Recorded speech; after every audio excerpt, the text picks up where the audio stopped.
Hello বন্ধুরা, কেমন আছেন সবাই? আশা করি সবাই ভালো আছেন। তো বন্ধুরা, the West Bengal Central School Service কমিশনের পক্ষ থেকে আবারও একটা নোটিফিকেশান বের হয়েছে, যেখানে লাইফ টাইম টেট ভেরিফিকেশান হবে 2011 সালের সমস্ত সার্টিফিকেট। তো ঠিক কী কী তথ্য নেওয়া হবে এবং কোন অফিসে গিয়ে জমা করতে হবে এবং ঠিক কিভাবে জমা করলে আপনি এই টেট ভেরিফিকেশানটাকে লাইফ টাইম করে নিতে পারবেন। এখানে দেখতে পাচ্ছেন সাবজেক্টের লাইফ টাইম ভ্যালিডেশান টেট 2011 সার্টিফিকেট, অর্থাৎ 2011 সালের সমস্ত টেট সার্টিফিকেটকে কিন্তু লাইফ টাইম ভ্যালিডেশন করা হচ্ছে, যেটা একটা নোটিফিকেশান দেওয়া হয়েছে the West Bengal Central School Service কমিশনের পক্ষ থেকে। এবং এটা কিন্তু একটা নির্দিষ্ট টাইমের মধ্যে আপনাকে ভ্যালিডেশন করতে হবে, পরবর্তীতে কিন্তু নাও করতে পারেন। তো এখানে নোটিফিকেশান দেখতে পাচ্ছেন, ডান দিকে 18 তারিখ রিলিজ করেছে, বাম দিকে রয়েছে মেমো নাম্বার। এবং এখানে the West Bengal Central School Service কমিশনের পক্ষ থেকে নোটিফিকেশান জারি করেছে। নোটিফিকেশান অনুযায়ী বলা হচ্ছে, this is the notified concerned that the applicant for the life time validation of TET 2011 certificate will be accept করছে, গ্রহণ করছে বাই দি কমিশন। অর্থাৎ এই টেট সার্টিফিকেট লাইফ টাইম ভ্যালিডেশনের জন্য কিন্তু নেওয়া হচ্ছে সমস্ত কাগজপত্র, যাতে লাইফ টাইম করে দেওয়া হয়। এবং 2011 সালের সমস্ত টেট সার্টিফিকেট কিন্তু লাইফ টাইম ভেরিফিকেশানের জন্য পাঠানো হচ্ছে। ঠিক কত তারিখের মধ্যে পাঠানো হচ্ছে? 31শে জুলাই 2024-এর মধ্যে কিন্তু কমিশনার অফিসে গিয়ে আপনাকে জমা করতে হবে।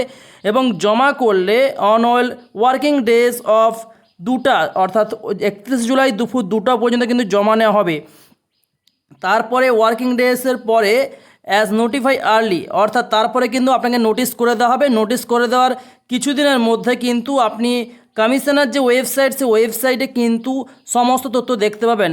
এখানে বলছে, this schedule for the issue of revalidation certificate will be upload in the commissioner website. অর্থাৎ আপনি যে সমস্ত ডকুমেন্টসগুলো জমা করবেন, সেই ডকুমেন্টসগুলি কমিশনার যে ওয়েবসাইট, সেই ওয়েবসাইটে কিন্তু আপলোড করা হবে। Upload after due verification for the applicants.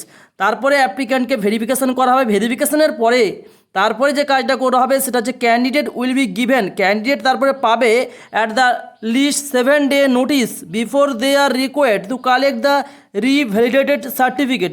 তার 7 দিন পরে ক্যান্ডিডেটকে কিন্তু নোটিশ করা হবে। নোটিশ করা 7 দিনের পরে নোটিশ হয়ে যাওয়ার পরে তারপরে ক্যান্ডিডেট কিন্তু তার রিভ্যালিডেশন একটা সার্টিফিকেট কিন্তু ওয়েবসাইট থেকে পেয়ে যাবে বা অফিস থেকে পেয়ে যাবে। কোন অফিস থেকে পেয়ে যাবে? এখানে বলছে, distribute for the revalidation certificate will be conduct from the respected regional commissioner. অর্থাৎ কমিশনার অফিসে যে স্কুল সার্ভিস কমিশন রয়েছে, সেই স্কুল সার্ভিস কমিশনার অফিস থেকেও নিতে পারেন, না হলে ওয়েবসাইট থেকে আপনি কিন্তু সার্টিফিকেট ডাউনলোড করে নিতে পারেন। ওকে, সো বুঝতে পারছেন, লাইফ টাইম ভেরিফিকেশান করার জন্য তাহলে সমস্ত যারা স্কুল সার্ভিস কমিশনের টেট সার্টিফিকেট রয়েছে তারা অবশ্যই ভেরিফিকেশান করে নেবেন খুব তাড়াতাড়ি।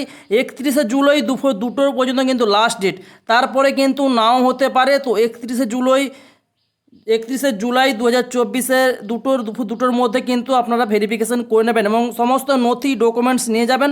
তারপরে কিন্তু সেগুলো ওয়েবসাইটে আপলোড হবে, যেটা দেখতে পাবেন আপনারা ডাউনলোড করে। তারপরে আপনি রিজনাল অফিসে গিয়ে নিতে পারেন সার্টিফিকেট, না হলে ওয়েবসাইট থেকেও ডাউনলোড করে নিতে পারেন। তো আজকের ভিডিওটি তোমাদের কেমন লাগলো সেটা কমেন্টস বক্সে অবশ্যই কমেন্টস করে জানাবে। ভিডিও যদি ভালো লাগে ভিডিওতে অবশ্যই একটা লাইক করবে, চ্যানেলটি সাবস্ক্রাইব করে নেবে, পাশে যে বেল ঘন্টাকে প্রেস করে দেবে এমন লেটেস্ট ভিডিও সবার প্রথম দেখার জন্য।